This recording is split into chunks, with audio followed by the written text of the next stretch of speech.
Bienvenue dans ce nouvel épisode de Femme couronne-toi, premier épisode de l'année 2025 et comme toujours je suis très excitée de vous retrouver. Aujourd'hui un épisode très spécial, je sais je dis toujours ça, mais vraiment pour ce premier épisode de l'année 2025 j'avais envie de faire quelque chose d'un petit peu différent et fun surtout en répondant à une question qu'on me pose très souvent. Salomé, comment est-ce que tu peux expliquer qu'il y a certaines personnes qui ne s'intéressent pas du tout à la spiritualité, qui ne s'intéressent pas du tout au développement personnel ou à la manifestation, et qui pourtant attirent l'abondance dans leur vie, attirent le succès dans leur vie? Et j'avais envie de répondre à cette question en analysant un profil, le profil d'une copine, d'une amie que j'ai rencontrée cette année 2024 et qui clairement pour moi coche cette case. C'est-à-dire qu'elle ne s'intéresse pas à la spiritualité, pas plus que ça. Elle ne s'intéresse pas non plus à la loi d'attraction. Je pense qu'elle en avait jamais entendu parler avant l'année 2024. Et pourtant, quand cette femme est rentrée dans ma vie, la première chose que je me suis dit, c'est waouh, quelle aura, waouh, quel magnétisme. Et plus je la côtoie, et plus je me rends compte que elle dégage quelque chose de tellement attractif qu'elle attire à elle abondance, succès dans sa vie, que ça soit sur le plan professionnel, des relations ou encore personnel. Donc je suis très heureuse dans cet épisode de faire l'analyse du profil, des traits de caractère et des qualités de Gwen, mon amie. Gwen, si tu écoutes cet épisode, sache que j'ai beaucoup de gratitude que tu sois rentrée dans ma vie. Je te remercie aussi d'avoir accepté de me laisser faire un petit peu ton profilage, ouais, ton analyse. Et, euh, et je suis très excitée de voir toutes les belles opportunités que 2025 nous réserve. Donc bienvenue dans ce nouvel épisode de Femme couronne-toi. C'est parti, let's go! Alors, tout d'abord, j'avais envie de m'excuser parce qu'aujourd'hui, j'enregistre l'épisode dans la voiture, clairement, et il pleut des cordes. Je me suis posée à un petit spot que j'apprécie beaucoup, et il s'est mis à pleuvoir. Et il pleut quasiment jamais ici, mais là, il pleut littéralement des cordes. Donc, si vous entendez le bruit de la pluie, on va dire que c'est pour amener un petit peu d'intimité entre nous. Et puis, bon, la pluie, c'est bon pour la nature, c'est synonyme d'abondance aussi, n'est-ce pas? Donc, on va aller se connecter à cette vibes-là de l'abondance. Alors, c'est parti pour l'analyse du profil de mon amie Gwen. Je tiens à le répéter, quand j'ai rencontré Gwen, vraiment, ce que j'ai beaucoup apprécié dans notre relation, c'est que moi, ça me permettait aussi de me déconnecter un petit peu, on va dire, de ma zone d'expertise, parce que c'est vrai que je parle et je fréquente pas mal de personnes qui sont qui ont un attrait, qui sont connectés à leur spiritualité.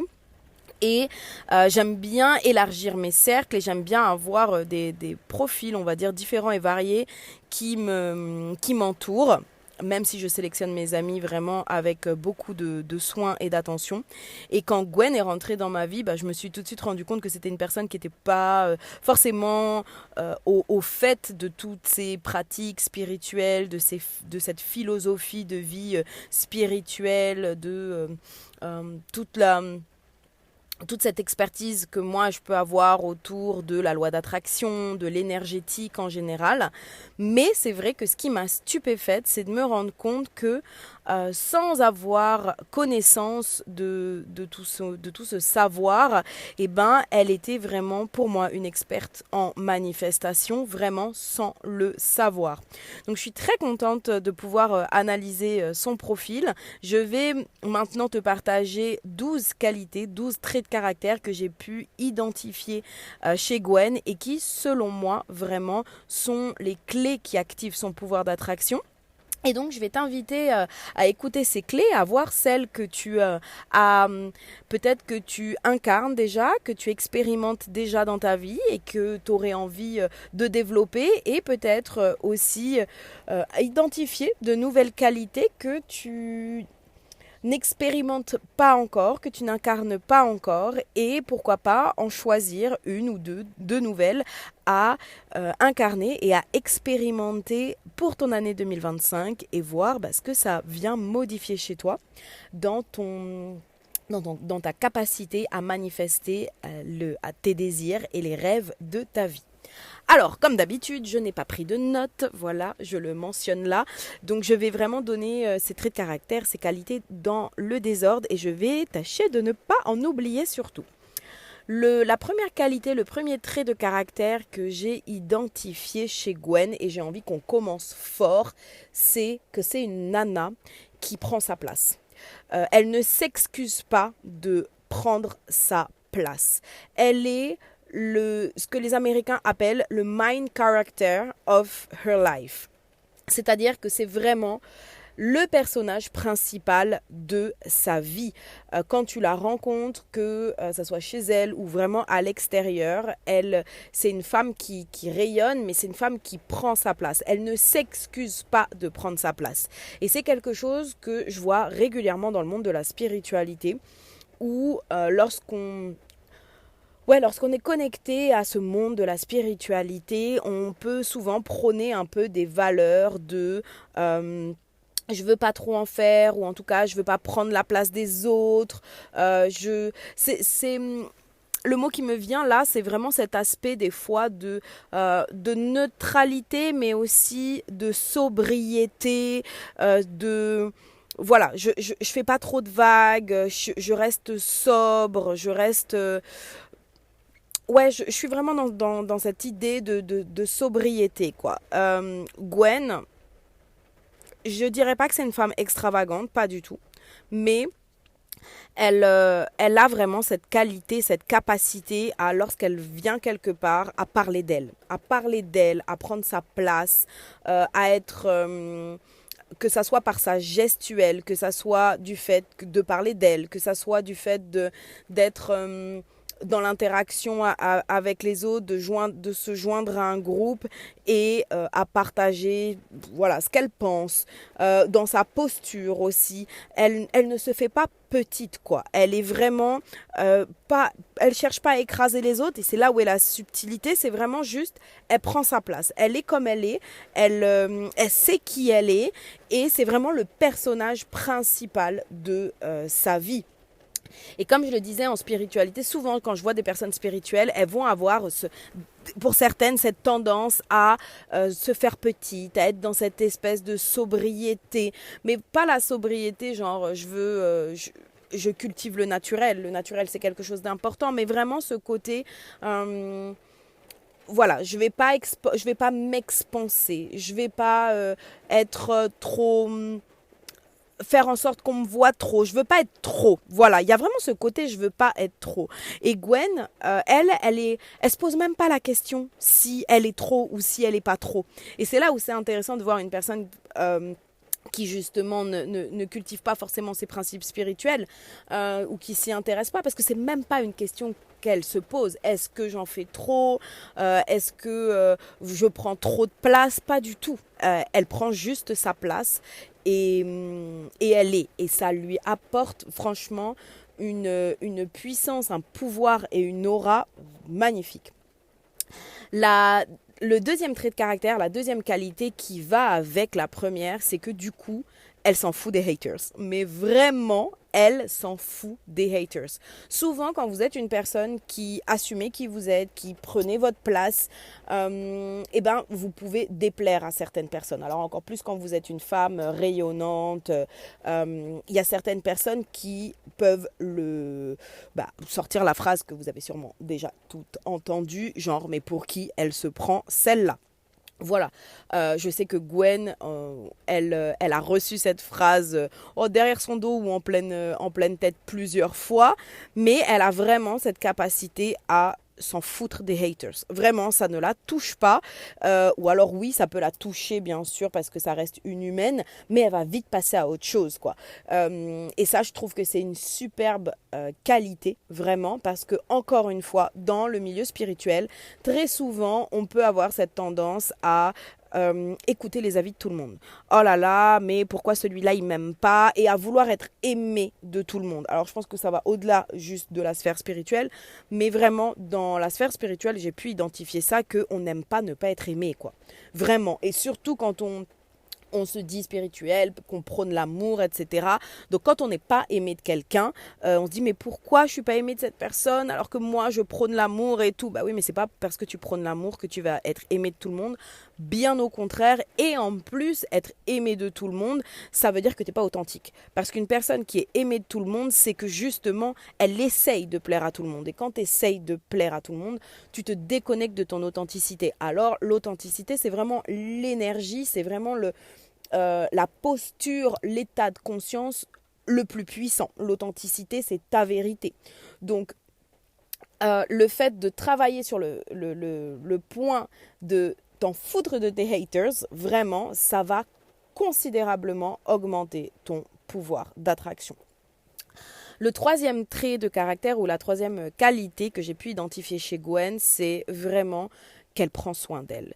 Elle prend soin d'elle et ça aussi, ça peut être quelque chose justement qui dérange, qui vient, les Américains, ils aiment bien dire trigger, genre déclencher notamment les femmes autour d'elle, c'est que c'est une femme qui prend extrêmement soin d'elle. Elle sait exactement ce qui la met en valeur, que ce soit sur le plan du style vestimentaire, des accessoires, elle a des routines de soins, elle prend soin d'elle. Et elle prend soin de son style, elle prend soin de son corps et du coup ça se voit parce que dès que tu la vois arriver, en fait, tu peux pas ne pas la remarquer, cette nana. Vraiment. Parce qu'elle a un style personnel qui lui correspond. Elle soigne les détails. Et forcément, quand elle arrive dans une pièce, ben, tu peux que remarquer que, ouais, elle est belle, elle est bien habillée. Elle prend soin de ses cheveux. Elle va régulièrement chez le coiffeur. Elle a toujours des mains impeccables. Elle porte des extensions de cils. Alors attention, je ne suis pas en train de dire que tout ça, c'est quelque chose qui est obligatoire, mais on ne va pas se mentir. Ça ajoute du plus dans le sens où quand vous prenez soin de votre style vestimentaire, quand vous prenez soin de votre corps, que vous faites du sport, quand vous prenez soin de votre routine skincare, de votre beauty routine, c'est-à-dire la manière dont vous allez prendre soin de votre peau, de votre visage, la manière dont vous allez vous maquiller. Eh ben, ça va jouer sur votre aura, ça va jouer sur votre magnétisme. J'aime bien reprendre cette phrase de Céline Dion qui disait que quand je me sens belle, je chante mieux. C'est puissant quand même. Donc, tous ces rituels, toutes ces routines qui vous permettent en fait de prendre soin de vous, de vous sublimer tout simplement, c'est ce qui va vous permettre aussi de connecter plus en profondeur avec votre énergie féminine et d'augmenter cette aura, ce magnétisme. Et encore une fois, quand vous prenez soin de vous, de votre style, et je peux parler pour moi-même aussi, parce que c'est quelque chose en toute transparence qui a fait switcher le degré de confiance en moi. Quand j'ai commencé le développement personnel, vraiment, je suis partie avec une confiance en moi à zéro et c'était le premier pilier sur lequel je voulais travailler, à gagner en confiance en moi. Et comment j'ai commencé à gagner en confiance en moi, c'est que j'ai commencé à travailler sur mon style. J'ai commencé à chercher un style vestimentaire qui m'allait à moi, qui sublimait mes formes, avant même de chercher à perdre du poids. J'ai commencé à travailler sur mes routines beauté, c'est-à-dire j'ai appris à me maquiller et à sublimer mon visage. J'ai appris à prendre soin de ma peau, donc de ma skincare, qu'est-ce qui convenait avec mon type de peau, en fonction des résultats que je voulais. Et cet élément-là, vraiment, il m'a permis de booster ma confiance en moi. Et quand vous avez confiance, en fait, et ben forcément, vous avez une aura beaucoup plus magnétique. Donc ça, c'est la troisième qualité. Le troisième trait que je vous inviterai, si vous sentez que vous avez des progrès à faire là-dessus, et ben du coup à sélectionner pour 2025. La quatrième qualité qui va avec le fait de prendre soin de soi, là ça va être plutôt le fait que Gwen prend soin de son environnement, c'est-à-dire qu'elle romantise sa vie.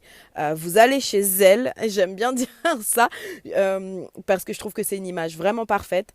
Chez elle, toutes les pièces sont instagrammables, complètement. C'est rangé avec soin. Il y a de la décoration qui a été faite de façon vraiment détaillée, avec précision, avec goût, avec chaleur. Et là je veux vraiment dire que ça va au-delà en fait de vos finances, parce que j'entends déjà des personnes qui pourraient me dire oui mais moi j'ai pas forcément les finances pour avoir une grande et belle maison. C'est pas du tout une question d'avoir une grande belle maison. Je veux dire, aujourd'hui, avec même un petit budget, vous pouvez prendre soin de votre intérieur. Vous allez chez Primark, moi c'est quelque chose que je fais très souvent. Chez Primark, vous trouvez des bougies pour 2, 3, 4 euros. Vous avez des parfums d'intérieur, vous avez tout un tas de décorations, tout un tas d'objets qui vont vous permettre d'amener ce charme, d'amener ce côté romantique à votre environnement, à votre intérieur. Et l'intérieur de votre maison reflète en fait sur votre intérieur. Donc à vous. Donc le fait de prendre soin de votre maison, de l'intérieur de votre maison, que vous soyez connecté au beau, ça va également embellir votre aura, ça va également embellir votre vie. Et en embellissant votre vie, tout simplement, vous allez gagner confiance en vous, vous allez vous sentir mieux et vous allez être plus magnétique. Donc voilà, 4e trait, prendre soin de votre intérieur. 5e trait, très important aussi, que j'ai identifié chez elle et qui m'a profondément marqué, c'est que Gwen ne commère pas. Cette nana ne commère pas, et c'est quelque chose qui résonne énormément pour moi, parce que c'est quelque chose aussi que j'ai très tôt retiré de ma vie. Le fait de commérer, de critiquer avec une forte posture de jugement les autres. Alors, ici aussi, je veux apporter une nuance, parce que commérer, ça veut pas dire ne plus parler sur les gens, parce qu'on est des êtres interconnectés, on fréquente du monde, il y a des personnes qui nous font aussi des crasses, et du coup on va vouloir parler de ce qui s'est passé, de ce que cette personne-là nous a fait, ou alors, voilà, comme je disais, on est des êtres interconnectés, donc on parle des uns et des autres. Mais il y a une nuance entre le fait de commérer, d'alimenter, de dire du mal de quelqu'un, et de juste, on va dire d'une certaine façon, donner son point de vue et de relever des faits. Moi, j'appelle ça de ne pas tomber dans le jugement de valeur. Je vais te donner un exemple concret. Allez, parce que c'est quelque chose que je vois souvent auprès de la gente féminine.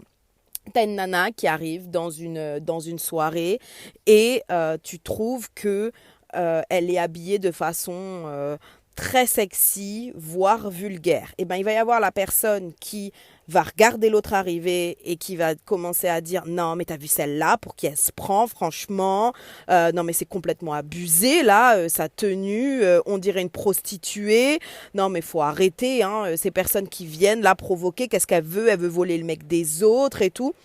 Et il va y avoir celle qui va observer, qui va dire bon, je n'aime pas son style, c'est vrai, je trouve que la tenue n'est pas appropriée à l'événement. Et basta, en fait, tout simplement, et elle passe à autre chose. Elle va pas rentrer dans un débat de qu'est-ce qu'elle veut, pourquoi, etc. En plus, sans forcément connaître la personne.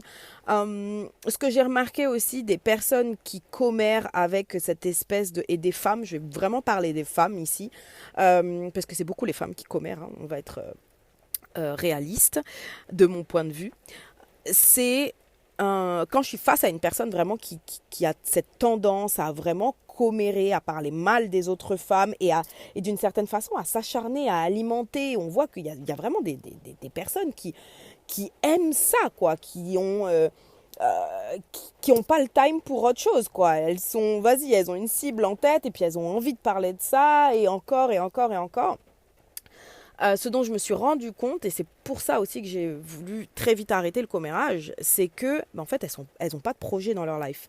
Elles n'ont pas de choses, elles n'ont pas de projet qui les galvanisent, elles n'ont pas d'ambition, vraiment de choses qui les nourrissent. Et donc, du coup, ce qui les nourrit, c'est le fait d'aller parler sur les autres.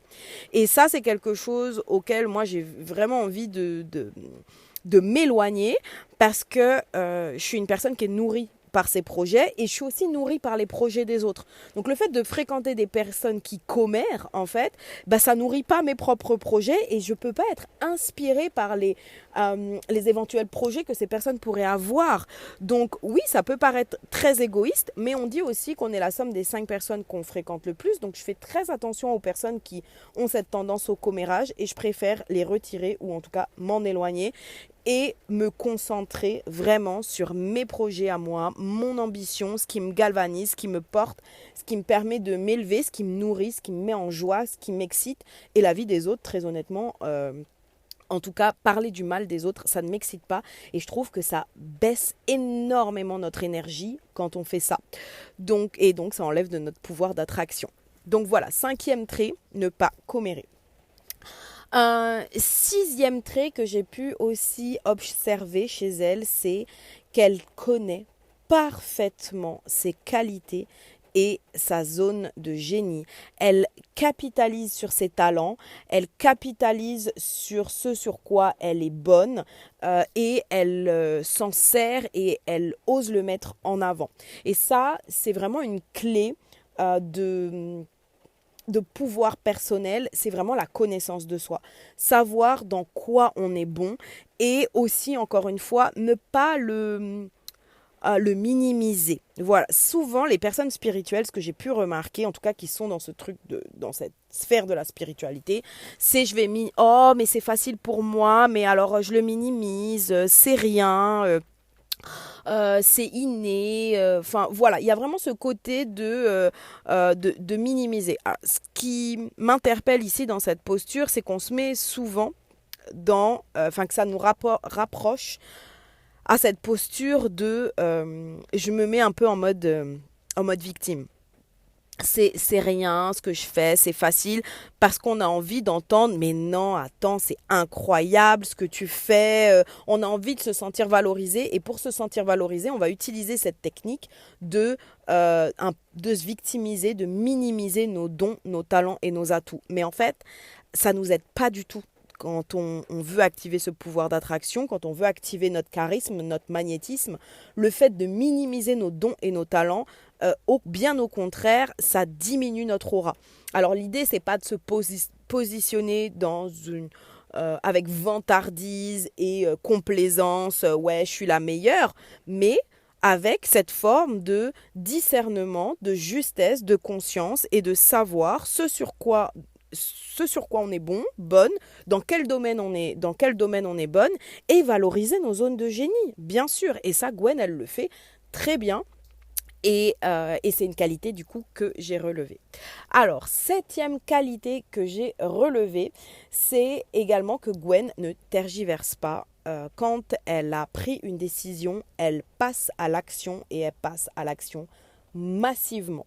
Ce que j'ai pu aussi remarquer dans la communauté spirituelle, et d'ailleurs je me parle à moi-même quand je dis tout ça, c'est que je vais avoir des idées et les idées, parfois, je vais parfois mettre du temps avant de les mettre en œuvre, à passer à l'action, parce que je vais essayer de les regarder sous tous les angles, sous toutes les facettes, vraiment, pour être sûre. Est-ce que, justement, je vais me sentir assez nourrie? Est-ce que je vais être assez galvanisée, assez excitée? Est-ce que c'est une idée qui va pouvoir durer et vraiment être porteuse pour moi? Je vais me poser mille et une questions, alors que ce que je sais et ce que j'ai appris, que j'ai besoin d'incarner encore plus d'ailleurs, c'est que de toute façon, l'idée, elle va être entre l'idée qu'on se fait et ce qui va vraiment se passer dans la matière, et ben souvent, il va y avoir pas forcément un fossé, mais il va y avoir des différences. Et que l'idée qu'on a eue, en fait, elle va aussi être influencée, elle va aussi évoluer au fur et à mesure de nos actions. Et que le plus important, vraiment, c'est passer à l'action et la mettre dans la matière. Un jour, j'ai dit à une personne qui est chère à mon cœur, qui est également entrepreneur, je lui ai dit, un sculpteur, lorsqu'il veut sculpter son œuvre, lorsqu'il veut travailler son œuvre, lorsqu'il veut réaliser un chef-d'œuvre, une œuvre d'art, eh ben d'abord, il a besoin de mettre dans la matière. Le sculpteur, il ne peut pas juste rester dans ses idées et se dire bon ben voilà, ma pièce, ça va être une œuvre d'art. Non, il a besoin de matière et il a besoin de sculpter la matière. Et ben pour nous, je parle des entrepreneurs, mais je parle de toutes les personnes qui ont des projets. C'est pareil, nos idées, c'est pas de la matière. Passer à l'action, on commence déjà à avoir un peu plus de matière. Et cette matière, on va pouvoir la moduler pour ensuite créer notre œuvre d'art, créer notre chef-d'œuvre. Donc l'importance de passer à l'action et d'y aller sans trop se poser de questions. Vraiment, pour moi, c'est une clé hyper, hyper puissante. Alors, il me semble qu'on est en train d'arriver à la 8e clé. Je me perds un peu. On va dire une autre clé, il me semble que c'est la 8e, que j'ai pu identifier, un trait de caractère, une qualité que j'ai pu identifier chez Gwen et qui pour moi est vraiment très importante, vraiment, mais qui peut souvent passer un peu comme une qualité, un comportement qui peut passer à la trappe, quoi, qu'on remarque pas ou en tout cas qu'on peut vite trouver futile, mais qui pour moi est vraiment central quand on a envie d'activer son pouvoir d'attraction et son magnétisme, c'est le sourire. Gwen est une femme vraiment rayonnante. C'est une femme vraiment qui a le sourire. Et quand je parle de sourire ici, ça ne veut pas forcément dire sourire à tout le monde et avec toutes vos dents. Pour moi, le sourire, il parle d'abord de l'intérieur. Et j'aime bien utiliser cette expression qui, pour moi, décrit vraiment ce sourire intérieur. C'est une expression anglaise de God smile. Le sourire de Dieu.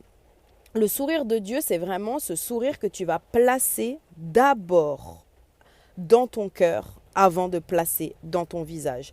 C'est le sourire que tu as envers la vie, c'est le sourire que tu as envers ton environnement, c'est le sourire que tu as envers les autres, c'est le sourire que tu as envers toi-même. Et The God Smile, quand vous mettez vraiment ce sourire d'abord dans votre cœur, comment on met un sourire dans son cœur, c'est tout simplement qu'on peut visualiser un sourire qui part de notre cœur. Automatiquement, instinctivement, il y a un sourire qui va commencer à se dégager sur notre visage. Et encore une fois, c'est pas forcément un sourire à pleines dents, ça peut l'être, mais souvent c'est un sourire plus subtil, genre I got it, c'est ça, je l'ai, yes, I have the God smile, j'ai vraiment le sourire de Dieu en moi, dans le sens où j'ai de la gratitude pour ce que je vis, j'ai de la gratitude pour qui je suis, j'ai limite même de la gratitude envers mes difficultés parce que je sais que d'une certaine façon c'est des opportunités qui me permettent de grandir. Et ce sourire, elle le porte sur elle partout où elle va, elle porte ce sourire même quand elle est chez elle et vraiment pour moi c'est quelque chose qui active ton aura, qui active ton charisme, qui active ton magnétisme. Donc pense à ça, The God Smile, et pense à le placer dans ton cœur.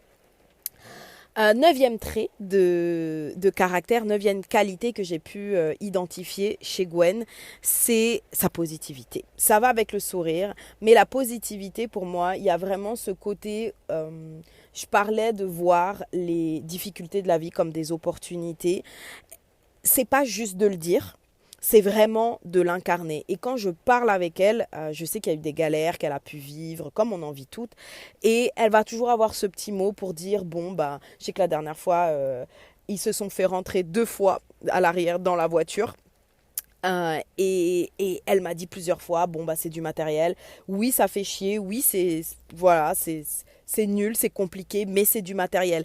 Et il y a des personnes qui vont dire, ouais, c'est du matériel, qui vont le dire. Mais par contre, à l'intérieur d'elles, elles vont être, ah, c'est pas possible, mais pourquoi, mais 2 fois en plus. Et il y a celles qui vont vraiment, vraiment l'incarner. Et je trouve que Gwen, elle a cette capacité à relativiser. Donc, je vais mettre le relativisme ici avec ce côté, avec le positif. Ça va un petit peu ensemble. Je vais mettre les deux ensemble. Le fait de relativiser et d'être positif. Donc ça, c'est vraiment une qualité chez elle que j'ai pu identifier. Et donc, se te poser la question, comment tu arrives à relativiser quand il t'arrive des galères, comment tu arrives à y mettre du sens ou comment tu arrives à lâcher prise et à passer à autre chose. Est-ce que tu y arrives déjà? Est-ce que c'est quelque chose que tu aurais besoin de travailler ou pas? 10e trait de caractère, 10e qualité que j'ai pu identifier chez Gwen, c'est sa capacité, et pour moi c'est vraiment aussi ici une qualité primordiale lorsqu'on veut travailler son pouvoir d'attraction, qui est la générosité.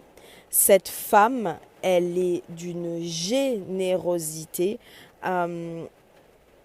j'allais dire à toute épreuve, mais vraiment c'est tellement naturel, ça coule tellement de sources. Et ici, quand je parle de générosité, il y a vraiment il y a vraiment ce côté naturel, il y a vraiment ce côté non calculé. Je vois plein de personnes qui vont être dans la générosité parce qu'elles savent que c'est un trait de qualité, qui vont même te le dire, qui vont verbaliser, oui, il faut donner pour recevoir, et qui vont être dans cette forme d'attente. Il n'y a rien de pire, hein, sachez-le, que donner en attendant de recevoir. À partir du moment où tu fais quelque chose dans ta vie avec un sentiment d'attente, tu baisses ta vibration, tu diminues ton aura. Parce que c'est un peu comme si tu donnais en fait ce pouvoir à l'autre. C'est comme si l'autre était responsable en fait de ton bonheur. Alors que quand tu donnes vraiment avec générosité, tu as vraiment cette joie, tu as vraiment ce plaisir qui se dégage de toi du fait de donner. Et c'est là où on est vraiment connecté à une qualité, à une clé hyper puissante, c'est ce plaisir, ça peut vraiment être ta boussole, ça te dire, mais est-ce que le fait de donner, ça me met dans la joie, dans le plaisir.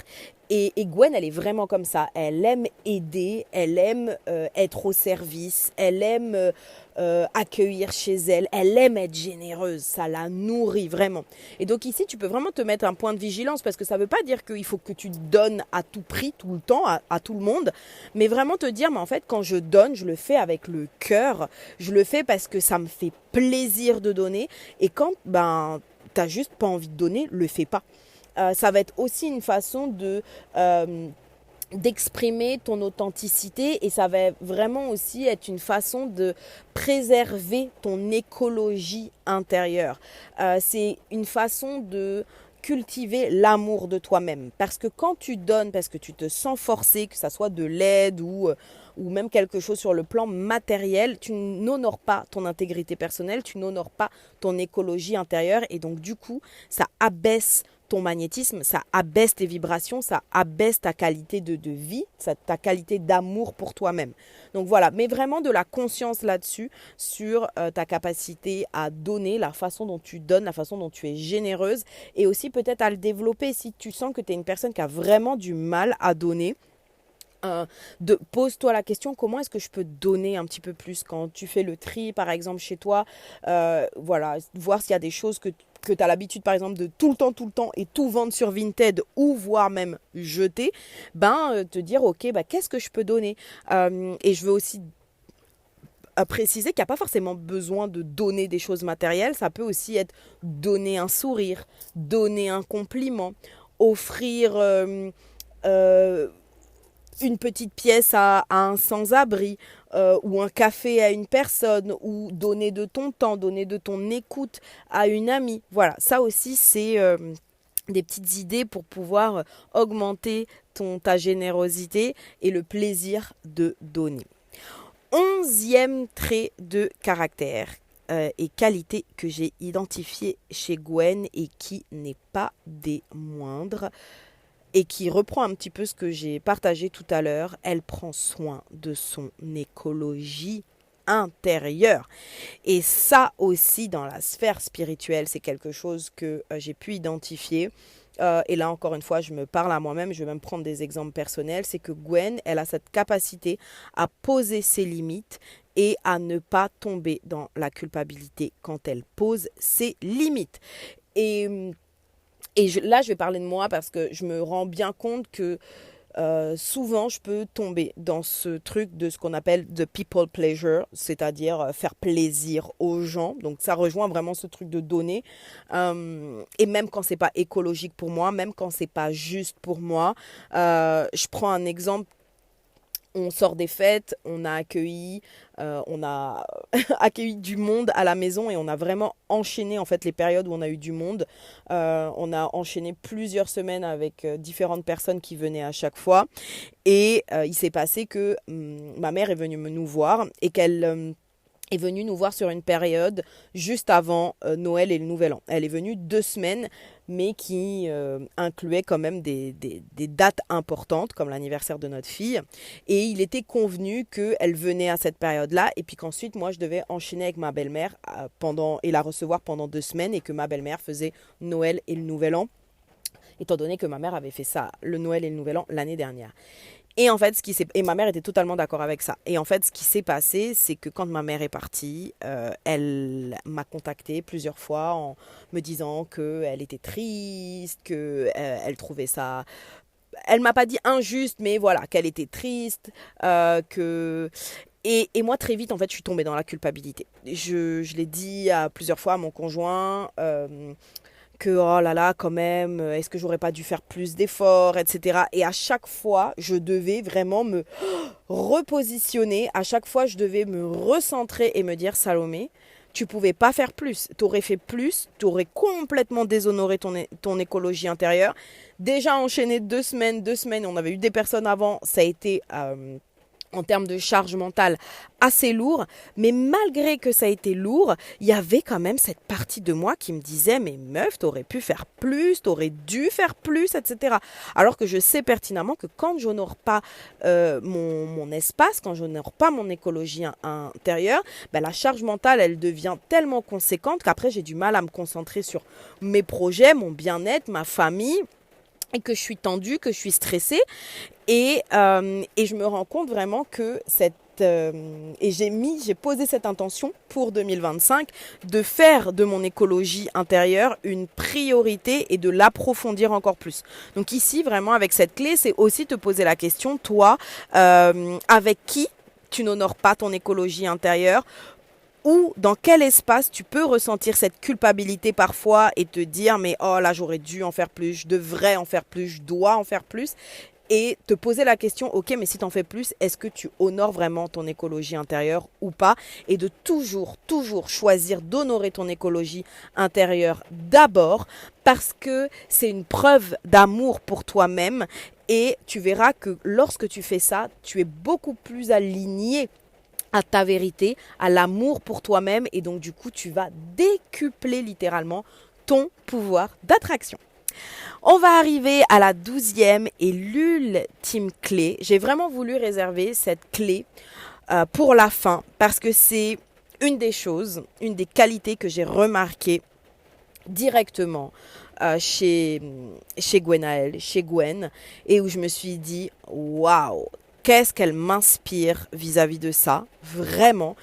Et je pense qu'on peut être nombreuses à avoir besoin, ou en tout cas à conscientiser cette posture, ce trait de caractère, cette qualité-là, parce qu'on peut en manquer, vraiment.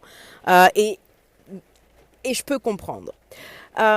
Cette qualité, c'est le fait d'être déçu par certaines personnes, que certaines personnes nous piétinent, ont été horribles avec nous.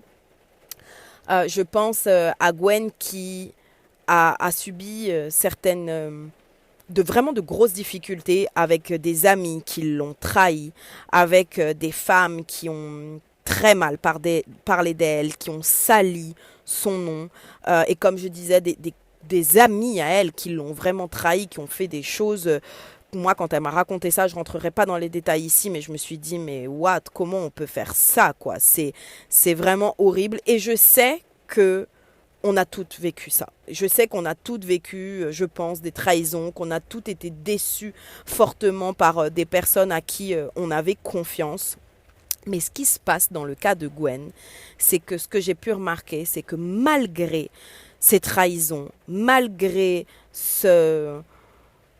cette difficulté, malgré le fait qu'on l'ait blessée, qu'on lui ait fait mal, elle garde le cœur ouvert. Elle ne protège pas son cœur, elle garde le cœur ouvert. C'est-à-dire que malgré toutes ces trahisons, malgré le mal qu'on a pu lui faire, elle continue à garder foi en l'humain. Elle continue, lorsqu'elle rencontre une personne, à ouvrir son cœur, à s'intéresser à la personne. Elle continue à ouvrir sa maison, à faire venir des personnes qu'elle connaît pas, qu'elle connaît peu du moins dans sa maison. Elle continue à accorder sa confiance. Elle continue à, à, elle continue à connecter, elle continue à croire en l'humain. Là où j'ai pu remarquer que pour beaucoup d'entre nous, lorsqu'on a été blessé, lorsqu'on a été trahi, lorsqu'on vraiment, oui, on est tombé des nues, quoi. Quand on se dit, mais non, c'est pas possible. Lorsqu'on a souffert à cause d'autres personnes, on va fermer notre cœur. On va faire moins confiance. On va tomber dans cette méfiance. On va vraiment, voilà, là, je suis là. L'image que j'ai, c'est que je regarde, j'observe avec des yeux un peu de méfiance. Genre, je fronce les yeux. Qu'est-ce qu'elle me veut, cette personne? Attention, j'ai déjà assez souffert. Je veux plus qu'on me fasse de mal. Donc, je vais y aller à tâtons. Je vais pas vraiment ouvrir mon cœur. Ouais, je vais vraiment être méfiante, voire même aigrie en fait de l'humain, de me dire mais je vais mettre tout le monde dans le même sac. Et ça marche pour les relations amicales quand on a été très trahi en amitié et en amour, parce que souvent on parle de la trahison en amour. Ouais, excusez-moi de l'expression, mais il m'a fait un coup de pute, ou il m'a laissé tomber, ou enfin voilà, c'est injuste, il m'a trahi, il m'a trompé. Mais on parle pas assez, je trouve, des trahisons amicales, où on a donné notre confiance à une amie, à une copine, voilà, en qui qu'on voyait même des fois comme une sœur, et qui nous trahit, mais parfois on tombe de haut. Et moi, ça m'est arrivé, vraiment, notamment quand je suis arrivée au Portugal. Et puis en plus, c'était une personne qui, justement, dans cette sphère de la spiritualité et tout, de la spiritualité, et je suis tombée des nues en me disant mais comment, mais machin. Et donc j'ai commencé très honnêtement à créer une forme de méfiance envers les femmes dans la spiritualité. Et même je me suis surprise plusieurs fois à dire oui, il faut pas faire tant confiance aux femmes dans la spiritualité. Ça arrive souvent qu'elles prônent un message comme voilà spirituel, mais après c'est complètement l'opposé dans leur vie, et je venais alimenter ça, et je me rendais compte que j'avais fermé mon cœur, que j'avais endurci mon cœur là-dessus. Et vraiment cette qualité que j'ai pu observer chez elle, c'est que ouais, malgré les souffrances, malgré les trahisons, elle garde le cœur ouvert, elle décide de continuer à faire confiance à l'humain. Évidemment, avec du discernement, parce que quand on a été traduit, comme on dit, hein, trahi, pardon, comme on dit, chat échaudé craint l'eau froide. Donc, et vous voyez le mot que je viens d'utiliser, craindre l'autre, tomber dans la crainte de l'autre. Et en fait, non, quand on craint l'autre, on vibre cette énergie de peur, on vibre cette énergie de oh là là, il risque de m'arriver quelque chose. Donc en fait, on se rend compte qu'on porte en nous une mémoire qui diffuse une fréquence vibratoire plutôt basse. Et c'est normal, c'est un traumatisme, c'est une blessure qu'on porte. Mais comment réussir à venir transmuter vraiment cette blessure en y mettant du discernement, en venant voir ça comme un apprentissage, comme une leçon, en venant aiguiser notre capacité de discernement, de clairvoyance, d'observation pour reconnaître certains comportements. Et je parlais par exemple de la médisance tout à l'heure. Venir reconnaître ces comportements qui pourraient traduire éventuellement j'ai pas envie de fréquenter cette personne, mais du coup je m'en désolidarise, voilà, de façon neutre. Et par contre, je garde le cœur ouvert. Vraiment, garder le cœur ouvert. Moi, ça a été une des plus belles leçons que cette femme m'a permis d'intégrer, de conscientiser et de continuer à intégrer, c'est malgré ces difficultés-là, garde le cœur ouvert, comme quoi c'est possible. Et le fait qu'elle soit rentrée dans ma vie, je me dis que ça me donne encore plus foi en l'humain et de me dire, ah ouais, en fait, je vais garder le cœur ouvert. Je vais garder le cœur ouvert et puis je peux t'assurer que le fait d'avoir cette posture-là, ça te permet d'être connecté aux opportunités, ça te permet de vraiment pouvoir rentrer en relation. Quand je dis d'intimité, c'est même ne serait-ce que au travers une conversation et donc du coup d'être dans cette authenticité avec l'autre et ça se sent. Ça se sent en termes de fréquence, en termes d'énergie et c'est hyper attractif. Donc voilà pour cette 12e clé, garder le cœur ouvert.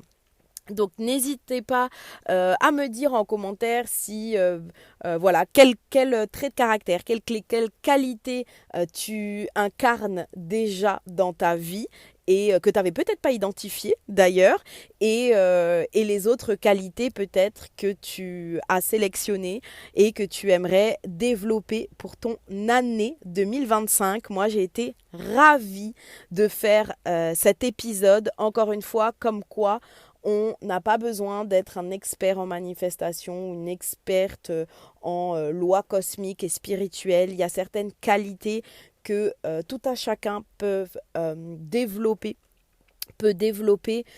pour augmenter, pour déployer ce charisme, ce magnétisme et, et attirer à soi des bénédictions, des miracles, l'abondance dans notre vie.